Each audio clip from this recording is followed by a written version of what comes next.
Turki lempar serangan udara pertama ke basis Kurdi di Suriah.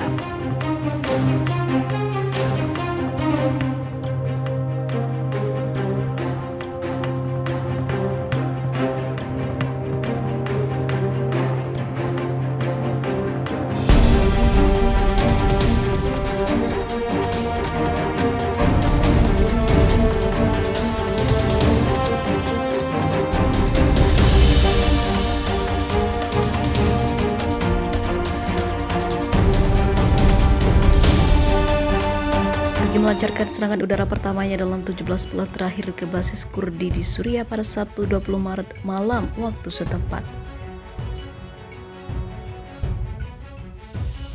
Sebuah jet tempur Turki telah menghantam posisi militer pasukan Demokratik Suriah atau SDF di desa Saida Ain Lasa yang menimbulkan ledakan keras. Ujar Observatorium Suriah untuk Hak Asasi Manusia atau SHAR melansir AFP. Serangan udara ini merupakan yang pertama kali diluncurkan sejak operasi Mata Air Perdamaian dimulai pada 2019 lalu oleh Turki dan sekutu Suriahnya melawan SDF. Operasi itu terputus setelah dua kesepakatan yang dinegosiasikan oleh Turki bersama Amerika Serikat dan Rusia. Kesepakatan itu memungkinkan Turki menguasai zona aman di dalam Suriah sepanjang 120 km. Desa Ain Lasa bagaimanapun berada di bawah tangan pasukan Kurdi. Serangan udara itu terjadi bersamaan dengan bentrokan dan kekerasan serta tembakan roket yang intensif di garis depan distrik Ain Lasa antara pasukan SDF dan faksi yang didukung Turki. SOHR yang juga telah mengkonfirmasi adanya korban akibat insiden tersebut. Bentrok antara kedua belah pihak telah berlangsung selama 24 jam terakhir. Pasukan Turki kesulitan untuk maju sejak SDF menghancurkan sebuah tank Turki. Ujar Direktur SDF Rami Abdul Rahman, unit pelindungan rakyat yang merupakan komponen penting dari SDF dianggap Turki sebagai cabang terorisme dari Partai Pekerja Kurdistan yang terlarang. Namun mereka juga menjadi sekutu utama Amerika Serikat dan lainnya dalam pertempuran melawan kelompok negara di Suriah atau kelompok militan tersebut. Di sisi lain, pejabat Turki mengatakan Ankara tak butuh izin Amerika Serikat untuk gunakan sistem rudal S-400 Rusia.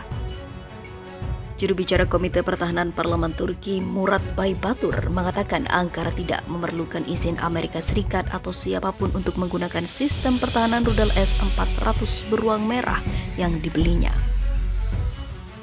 Penegasan sikap Ankara itu sebagai respon atas komentar Duta Besar Amerika Serikat untuk Turki David Satterfield yang mengatakan kepada BBC Turks bahwa satu-satunya cara untuk menyelesaikan perselisihan Ankara-Washington adalah S-400 adalah dengan mengabaikan penggunaan senjata pertahanan itu oleh Turki. Turki mengambil keputusannya sendiri dan kami tidak meminta izin baik dari Amerika maupun dari siapapun dalam hal ini, kata Baybatur pada hari Jumat yang dilansir dari Sputnik News pada Sabtu 20 Maret 2021. Dia menunjukkan bahwa Turki telah membuat keputusan tentang S-400 sejak lama dan tidak akan mundur darinya. Kami menegaskan di setiap forum kesediaan kami untuk menjalin hubungan baik dengan Amerika Serikat. Tetapi ketika subjek terkait dengan hak kami atas kedaulatan, itu adalah tugas kami untuk melakukan apa yang diperlukan untuk melindungi hak kami, kata pejabat itu. Baybatur menambahkan bahwa kontak pada baris S-400 antara Kementerian Pertahanan dan Luar Negeri kedua negara sedang berlangsung dan peta jalan akan diklarifikasi dalam beberapa hari mendatang.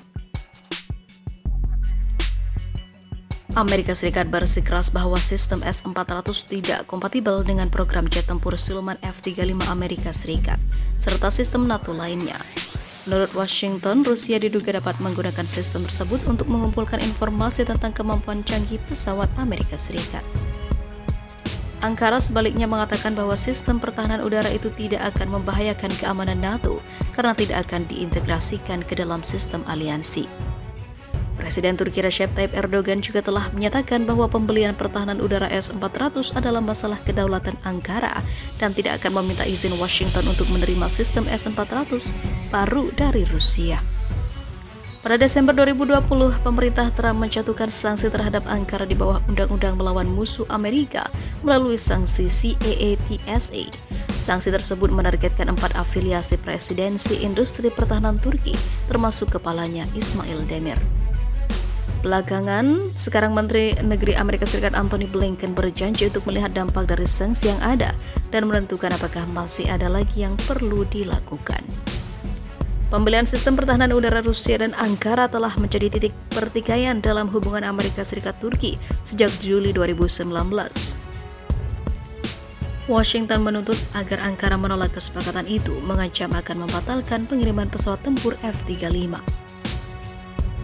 Ankara sejauh ini mencoba desakan Amerika, bahkan rela menghadapi sanksi pada sektor pertahanannya yang diberlakukan Amerika Serikat pada bulan Desember, dan juga sedang merundingkan pengiriman gelombang kedua S-400 Rusia.